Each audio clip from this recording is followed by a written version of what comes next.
आज के ब्लॉग की स्टार्टिंग होती है हमारी नागेश्वर धाम से, जो कि 13 किलोमीटर बाकी है। फाइनली गाइस दर्शन हो चुके हैं हमारे नागेश्वर ज्योतिर्लिंग के। भाई यहाँ पर कुछ एक थोड़ी सी प्रॉब्लम हो गई थी। एक्चुअली क्या है, सीएम आए हुए थे, आपको मैंने बताया था यहाँ पर दर्शन करने के लिए, लेकिन मैं बैग लेकर अंदर गया हुआ था और थोड़े बालों की वजह से पुलिस वालों ने मुझे बाहर निकाल दिया। मेरा बैग चेक किया, ID वगैरह चेक की, तो चेक करने वालों सब ठीक लगा, फिर भी उन्होंने मुझे मंदिर से बाहर निकाल दिया। फिर मेरे को दोबारा लाइन लगानी पड़ी, फिर जाके मैंने अगेन दर्शन किए हैं। मोबाइल अलाउड नहीं था गर्भगृह के अंदर। सो गाइस मैं पांडवों के 5 को देखने के लिए उस पार से इस पार आ चुका हूँ, गोमती नदी को बाय नाव पार करके। Good morning guys, good morning from Dwarkadhish नगरी। जैसा कि आपको मालूम है, हम कल रात को द्वारकाधीश नगरी में आ गए थे और हमने स्टे लिया था होटल शिवम के अंदर। बहुत चीप प्राइस था, 500 में मेरे को 1 नाइट स्टे मिल गया था। और हम जा रहे हैं अभी नागेश्वर ज्योतिर्लिंग देखने। यहाँ से मात्र 16 किलोमीटर दूर है। आगे से मेरे को थोड़ा लेफ्ट लेके राइट लेना और सीधे आके नागेश्वर ज्योतिर्लिंग पे हम रुकेंगे।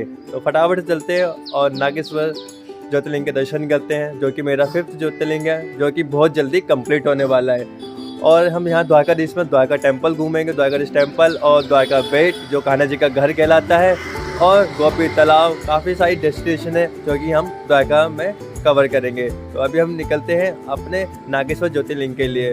हर हर महादेव। तो हम निकल रहे हैं होटल शिवम से नागेश्वर ज्योतिर्लिंग के लिए। यहाँ से मात्र 16 किलोमीटर दूर है। सो गाइस हम लेफ्ट ले चुके हैं और आगे टी पॉइंट से हमें लेना है राइट और सीधा हम पहुंचेंगे नागेश्वर ज्योतिर्लिंग टेम्पल। यहाँ से लेना है हमें राइट। सो फाइनली आज हमारे नागेश्वर ज्योतिर्लिंग के भी दर्शन होने वाले हैं, जो कि हमारा 5वां ज्योतिर्लिंग है। सो गाइस द्वारकाधीश नगरी के अंदर ड्रोन उड़ाना अलाउड नहीं है और परमिशन भी नहीं मिलेगी, क्योंकि पिछले 3 दिन से सीएम ने स्टे कर रखा है। तो यहाँ तो भाई परमिशन मिलना नामुमकिन है। तो ड्रोन को वापसी रख के आया हूँ। मैंने पूरी रात ड्रोन को चार्ज किया। मैंने सोचा आज लूँगा व्यू, समुंदर व्यू, गोपी तालाब व्यू और हमारे नागेश्वर ज्योतिर्लिंग का व्यू। तो बस कुछ नहीं हो पाएगा भाई साहब। तो ड्रोन नहीं उड़ेगा, लेकिन फोन और कैमरा तो चलेगा ना ब्रो। उसी से हम बनाएंगे आज का ब्लॉग। तो आज के ब्लॉग की स्टार्टिंग होती है हमारी नागेश्वर धाम से, जो कि 13 किलोमीटर बाकी है। अभी जस्ट मैंने देखा, और यहाँ की हर 1 किलोमीटर या 500 मीटर बाद 2 पुलिस कांस्टेबल हैं, क्योंकि यहाँ पर सीएम आए हुए हैं इसलिए।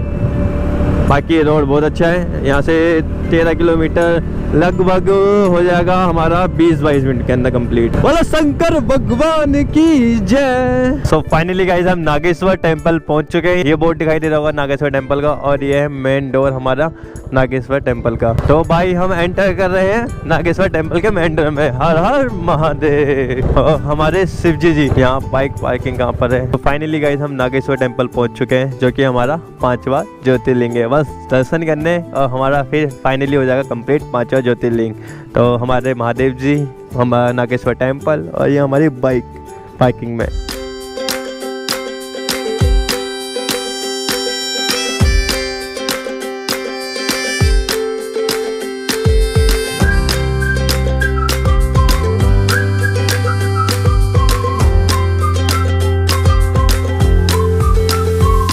फाइनली गाइज मैं नागेश्वर ज्योतिर्लिंग टेम्पल आ चुका था, लेकिन यहाँ पर अभी स्टॉप कर रखा है। मतलब दर्शन दूर से कर पा रहे हैं, शिवलिंग को स्पर्श नहीं कर पा रहे हैं, क्योंकि यहाँ पर सीएम आए हुए हैं घूमने के लिए। तो अभी 1 से 1.5 घंटे में यहाँ पर पधारने वाले हैं सीएम। तो उसके के बाद हमें शिवलिंग को स्पर्श करने दिया जाएगा। तो फिलहाल अभी मैं वेट कर रहा हूँ शिवलिंग को स्पर्श करने के लिए, अच्छे से दर्शन करने के लिए, जल का अभिषेक करने के लिए। फिर उसके बाद हम यहाँ से आगे की तरफ बढ़ेंगे गोपी तालाब की तरफ। तो अभी हम वेट करते हैं अच्छे से दर्शन करने के लिए।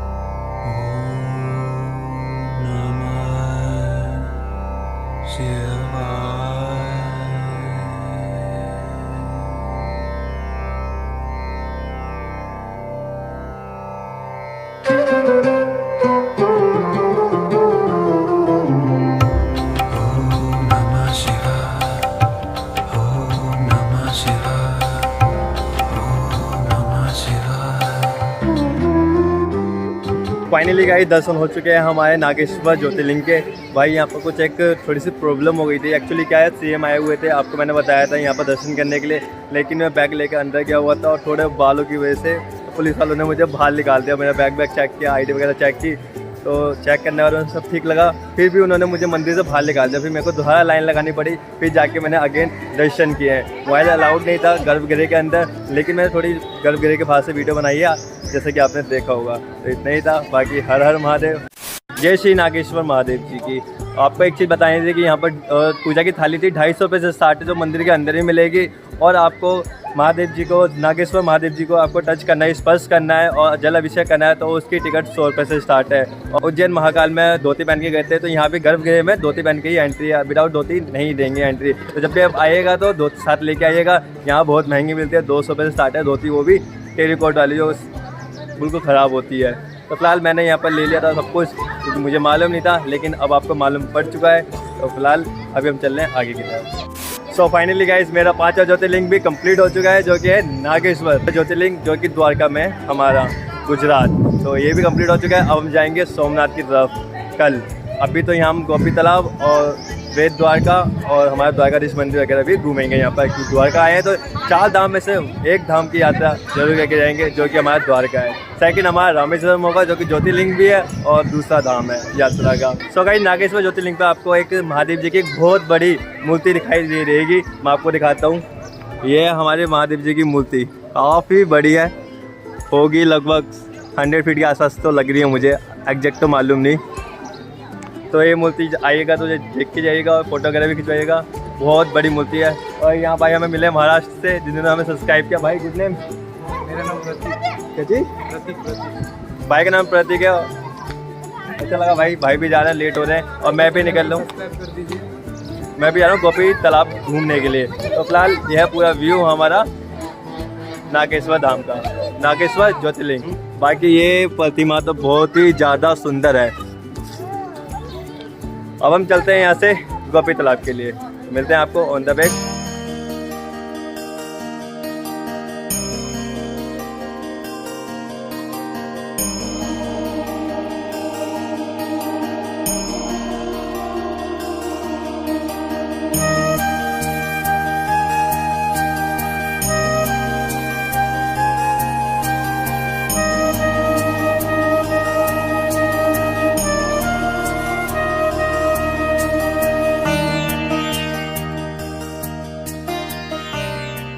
फाइनली गाइस, मैं अपनी बाइक के पास आ चुका हूँ और ये है हमारा नागेश्वर ज्योतिर्लिंग मंदिर और वहाँ हमारे नागेश्वर बाबा। हर हर महादेव। तो हम जा रहे हैं गोपी तालाब की तरफ। चलो भाई, चलते हैं हम गोपी तालाब के पास। तो ये था हमारे नागेश्वर धाम का मेन डोर, जहाँ से एंट्री होती है, मतलब सीमा चालू हो जाती है। तो ऐसा हम कर दिया है, यहाँ से राइट लिया हमने गोपी तालाब के लिए। 5 किलोमीटर आगे है हमारा गोपी तालाब। वाह, वेरी ब्यूटीफुल। यहाँ से अलग ही बातचीत आ रही है मंदिर को देखने की। हर हर महादेव। तो फाइनली गाइस, हम गोपी तालाब आ चुके हैं। यही है हमारा गोपी तालाब। भैया गोपी तालाब यही है ना? यहाँ मंदिर है, तालाब है? मंदिर भी तालाब भी है। सो गाइस, ये गोपी तालाब का पीछे मुख्य द्वार है, जो मेन डोर बोलते हैं। तो ये बना हुआ है, यहाँ से गोपी तालाब शुरू हो जाता है। तो अभी हम जा रहे हैं मंदिर और गोपी तालाब की तरफ। सो फाइनली मैंने गोपी तालाब देख लिया है और मेरे सामने है ठीक गोपी तालाब। अभी आपको दिखाता हूँ गोपी तालाब। तो ये है गोपी तालाब।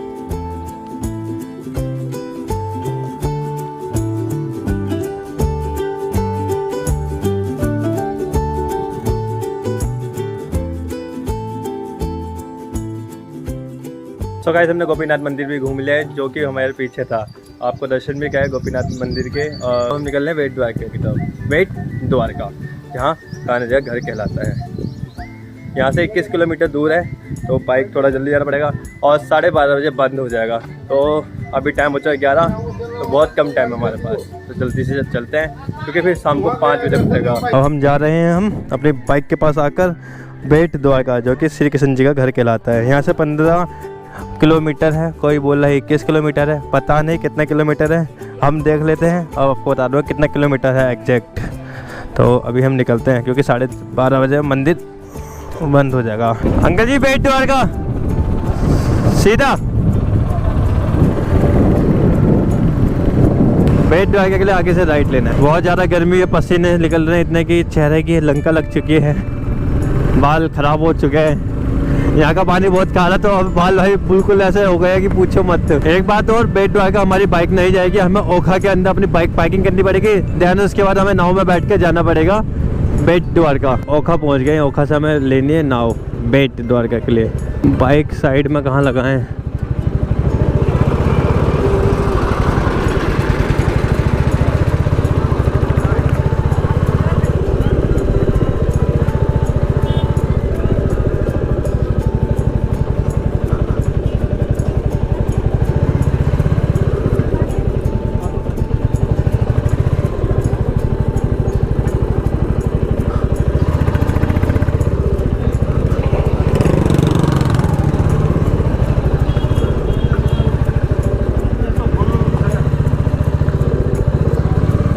चलो भाई जगह मिल गई थोड़ी ठीक ठाक से।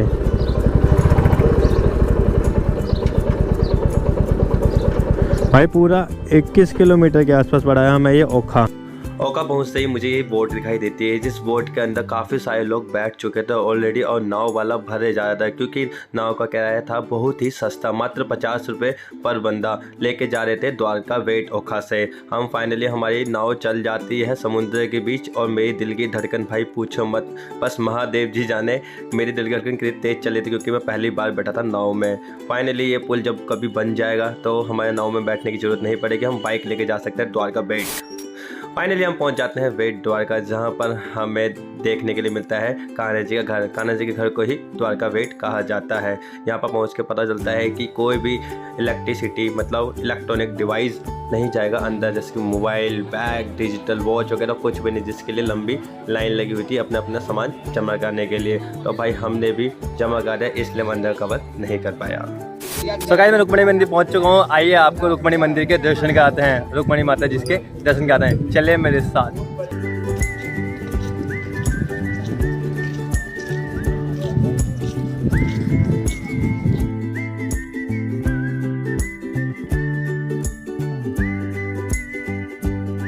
तो रुक्मणी माता जी के दर्शन हो चुके हैं, अब हम जा रहे हैं आगे। जैसा कि आपको पता है कि अंदर मोबाइल ले जाना अलाउ नहीं था, जैसे कि आपने देखा होगा, मैंने दिखाया भी था, बोर्ड पे साफ साफ लिखा हुआ है अंदर फोटो खींचना मना है। और हमने फिर भी छोटी सी क्लिप बनाई है आपके लिए, जैसे कि आपने देखा होगा। हमने दर्शन भी किया और आराम से दर्शन हुए हमारे, क्योंकि भीड़ नहीं थी ज़्यादा हमारे टाइम पे। तो अभी हम जा रहे हैं द्वारकाधीश टेम्पल। सो गाइस अभी हमने खाना खाया, खाना खाने के बाद अब शरीर में आ गई है फुर्ती और चुस्ती के साथ हम जा रहे हैं अब द्वारकाधीश टेम्पल घूमने। तो सारा टेम्पल हो चुके हैं, द्वारकाधीश, गोमती घाट, और गोमती घाट पार करने के बाद 5 पांडवों के कुएं हैं, तो आज वो देखने जा रहे हैं हम अभी।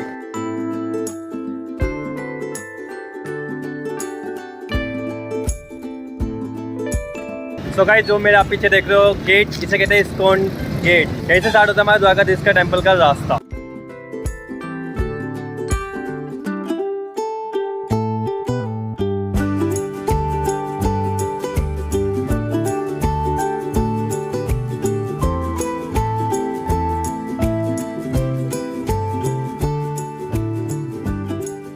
सो गाइस मैं द्वारकाधीश टेम्पल आया था घूमने के लिए और दर्शन करने के लिए। भाई ये 4 धाम में से एक धाम की यात्रा है द्वारकाधीश टेम्पल। तो ठीक जो मेरे पीछे है वो द्वारकाधीश टेम्पल है और मैं अच्छे से घूम चुका हूँ। यहाँ पर फ़ोन वगैरह और डिजिटल वॉच वगैरह कुछ अलाउ नहीं है, डिजिटल कोई भी चीज़ अलाउ नहीं है अंदर ले जाना, तो इसलिए अंदर से तो कुछ कर नहीं पाया कवर, लेकिन बाहर से सब कुछ मैंने व्यू ले लिया है और आपको दिखा रहा हूँ। तो फाइनली मेरी 5 ज्योतिर्लिंग के साथ साथ एक धाम की एक यात्रा भी पूरी हुई है। तो 5 ज्योतिर्लिंग आज कंप्लीट हो चुके हैं और एक 4 धाम की यात्रा में से एक धाम यात्रा कंप्लीट हो चुकी है। अभी हम जा रहे हैं गोमती घाट पर, वहाँ पर थोड़ा जल छिड़के और फिर गोमती घाट को पार करके पांडवों के 5 कुएं देख के आते हैं। फटाफट चलते हैं, शाम होने वाले, नहीं तो फिर मज़ा नहीं आएगा।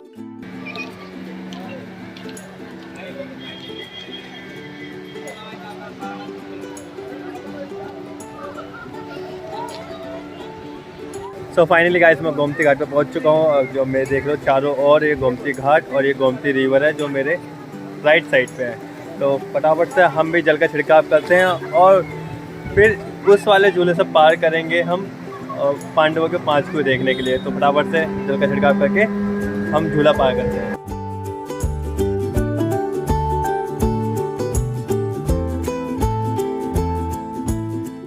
सो गाइस मैं पांडवों के 5 कुएं देखने के लिए उस पार से इस पार आ चुका हूँ गोमती नदी को बाय नाव पार करके। तो मेरी नाव यहाँ खड़ी है, पर पर्सन 100 रुपये लिया है आने जाने का।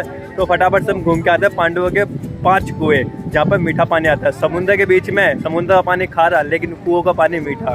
तो तो यही खासियत है कुओं की। तो आपको दिखाता हूँ 5 पांडवों के कुएं। सो गाइस मुझे पहला कुआं मिल चुका है। जैसा कि आपको बताया था कि 5 पांडव के 5 कुएं हैं, तो पहला कुआं ये है, इसके अंदर मीठा पानी निकलता है और घेरा भी ज़्यादा नहीं है, मुश्किल से 15-20 फीट पे पानी है। यहाँ पर 15 फीट के अंदर पानी है इस कुएं का, और इस कुएं का मीठा पानी होता है। जैसा कि मैंने आपको बताया था कि पांडवों के 5 कुएं दिखाएंगे। गोमती नदी को पार करते ही 5 कुएं आ चुके हैं। एक ये है कुआं, अब दूसरे कुएं के पास जा रहे हैं। भाई उस कुएं में कम से कम 15 फीट का पानी था, और इस कुएं का पानी मीठा होता है। भाई समुद्र के बीचों बीच है, खारा पानी समुद्र का, पर कुएं का पानी बिल्कुल मीठा। ये हमारा सेकंड कुआं है, इसके अंदर भी पानी सेम हाइट पे है, आई थिंक 15-20 फीट की हाइट पे। और ये देखिए ये भी कुआं, दूसरा कुआं। आइए आपको तीसरे कुएं से मिलवाते हैं। तो 5 कुओं में से तीसरा कुआं ये है, और इसमें भी पानी की हाइट 15 फीट के आसपास ही है। यह है तीसरा कुआं हमारा 5 कुएं में से। तो मैं पांडवों के 5 कुएं में से चौथे कुएं को भी दिखाते हैं। 3 आपने देख ले, पांडवों के 3 कुएं देख चुके हो। अब चौथा कुआं दिखाता हूँ, जो कि एक ही स्थान पे बने हुए हैं, थोड़ी सी कम से कम 25-25 फीट दूरी पे। ये है हमारा चौथा कुआं, पांडवों के 5 कुएं में से ये चौथा कुआं। इसमें भी हाइट छिपकली, दरिया, पानी। इन सभी कुएं में मीठा पानी आता है। आपको जितने भी कुएं दिखा रहे हैं सभी कुएं में मीठा पानी आता है। अब 5वां कुआं रह गया हमारा, 5वां कुआं भी दिखाते हैं। ज़्यादा नहीं चल रहा मैं, मात्र थोड़ा थोड़ा चल रहा हूँ। अक्सर 20-22 कदम की दूरी पे है हमारा हर एक कुआं। ये है हमारा लास्ट कुआं, जो कि 5वां है। तो ये है पांडवों के 5 कुएं। छिपकली, और इसमें भी हाइट सेम है। ये 5वां कुआं। सो गाइस मैंने आपको 5 कुएं दिखा दिए जो पांडवों ने बनाए थे, जिनमें से मीठा पानी निकलता है। चारों ओर समुद्र के बीचों बीच 5 कुएं खोदे थे, और इनके अंदर मीठा पानी निकलता है। भाई ये करिश्मा ही है कि समुद्र का पानी इतना खारा होता है, आपको तो पता ही है, जिसमें से नमक निकलता है, लेकिन इन कुएं का पानी मीठा है, जो कि समुद्र के बीचों बीच है। गोमती नदी को मैं पार करके आया था, द्वारकाधीश टेम्पल के पास में जो गोमती नदी है तट पे, उसे क्रॉस करके आया था बाय नाव मैं इन कुओं को देखने के लिए। अंधेरा हो चुका है, लेकिन इन कुओं की खासियत एक अल्टीमेट है, एक अविश्वसनीय है। तो लेकिन आपको विश्वास करना पड़ेगा, क्योंकि हकीकत में यहाँ पर मीठे कुएं के 5 कुएं हैं जो पांडवों ने बनाए थे। फिलहाल मैंने आपको पूरे 5 कुएं दिखा दिए हैं। अब हम अंधेरा ज़्यादा हो चुका है, तो हम गोमती नदी को फिर से बाय नाव बैठकर अपने द्वारकाधीश टेम्पल की तरफ जाएंगे। और जो सुदामा सेतु बना हुआ था वो परमानेंटली बंद कर दिया गया है, इसलिए हमें नाव का यूज़ करना पड़ रहा है। तो फिलहाल फटाफट से हम जाते हैं गोमती नदी को क्रॉस करने। सो गाइस आज हमने पूरी घूम लिया द्वारकाधीश नगरी। हम बेट द्वारका गए, द्वारकाधीश टेम्पल गए, गोमती घाट गए, पांडवों के 5 कुएं गए, रुक्मणी टेम्पल गए, पूरा अच्छे तरीके से घूम लिया। और हमने साथ में अपना 5वां ज्योतिर्लिंग नागेश्वर ज्योतिर्लिंग भी कंप्लीट किया है। तो भाई बहुत शाम हो चुकी है, थक चुके हैं, रात के 8:30 हो रहे हैं। बहुत तेज मतलब पैरों में दर्द हो रहा है, क्योंकि आज हमने काफी ज्यादा पैदल चला है। तो इसलिए अभी मैं जा रहा हूँ सोने। तो हम कल सुबह उठ के निकल जाएंगे सुबह 8 बजे सोमनाथ के लिए, जो कि हमारा गुजरात के अंदर है, यहाँ से 240 किलोमीटर दूर है। तो अभी के लिए गुड नाइट, हर हर महादेव, जय श्री राधे राधे।